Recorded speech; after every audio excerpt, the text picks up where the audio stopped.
Hello mga kalasa, nasubukan nyo na bang magluto ng mas pinasarap na simpleng sardinas? Kung hindi pa, para sa inyo ang video na ito. Dahil dito, magluto tayo ng sardinas at pasarapin pa natin ito. Una, syempre bumili muna ako ng sardinas. Kahit anong brand ng sardinas, okay lang yon. Tapos, inilagay ko lang ito sa isang serving bowl at naglagay na rin ako dito ng sibuyas. At pagkatapos, nilagyan ko ito ng 2 tablespoon ng liquid seasoning. Nilagyan ko din ito ng kalahating kutsara ng asin at isang kutsara ng asukal na puti at pamintang durog. At syempre, para mas masarap, lagyan pa natin ng isang perasong large egg. Pagkatapos kung mailagay ang itlog, haluin muna natin itong maigi. Pero teka, para mas magiging okay, lagyan pa natin ng kalamansi. So bali dalawang kalamansi ang nagamit ko dito, para na rin matanggal yung lansa ng ating sardinas. At pagkatapos, ituloy lang natin ang paghalo dito hanggang sa magsawa kakahalo. At syempre, dadating pa rin yung punto na magsawa na rin tayo. Kapag nagsawa ka ng haluin, ilagay na natin yung cornstarch. So bali 2 tablespoon ng cornstarch ang ginamit natin dito. At pagkatapos nating haluin ito, ilagay naman natin yung harina. So bali kalahating cup ng harina ang ginamit natin dito para mas lumapot ito ng kaunti. Ituloy ko lang ang paghahalo dito hanggang sa maging satisfied na ako. Wow!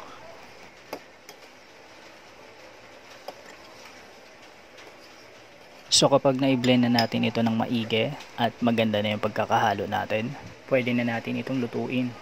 Next is magpapainit lang ako ng mantika. At kapag mainit na yung mantika, ay piprituhin lang natin lahat ito. Mas maganda kung mas maraming mantika para pantay ang pagkakaluto dito. Yung tipong nakalangoy na siya sa mantika.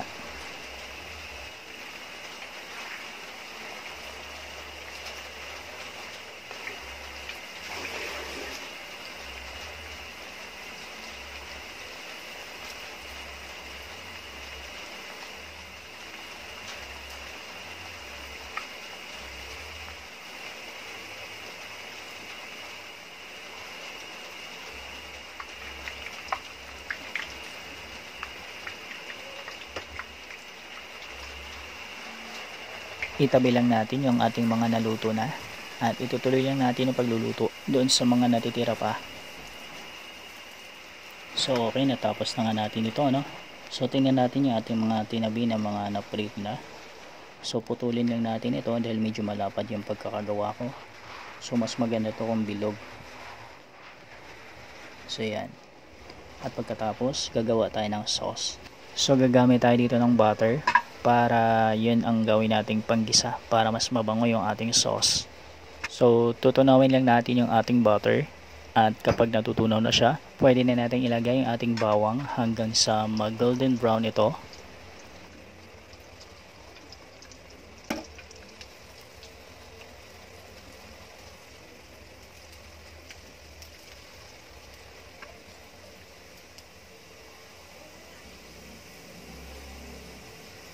So ayan, kapag golden brown na siya, pwede na natin ilagay yung ating toyo.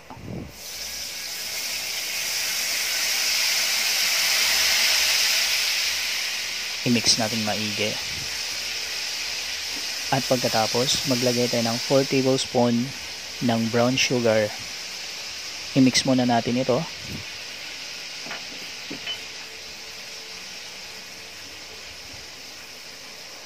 At pagkatapos, ilagay na natin yung ating sardinas.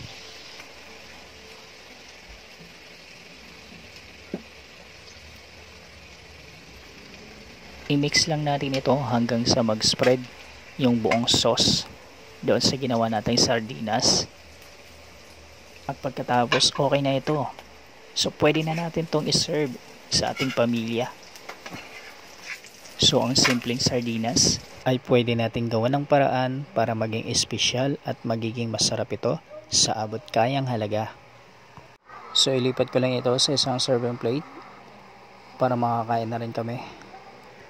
So kapag mailagay ko na lahat yung aking ginawang tortang sardinas, lalagyan ko na rin ito ng dahon ng sibuyas para mas lalong magandang tingnan.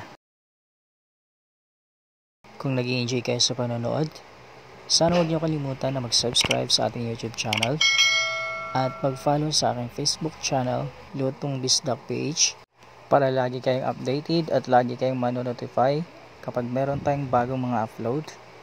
So maraming salamat sa inyong panonood. Hanggang sa muli. Bye!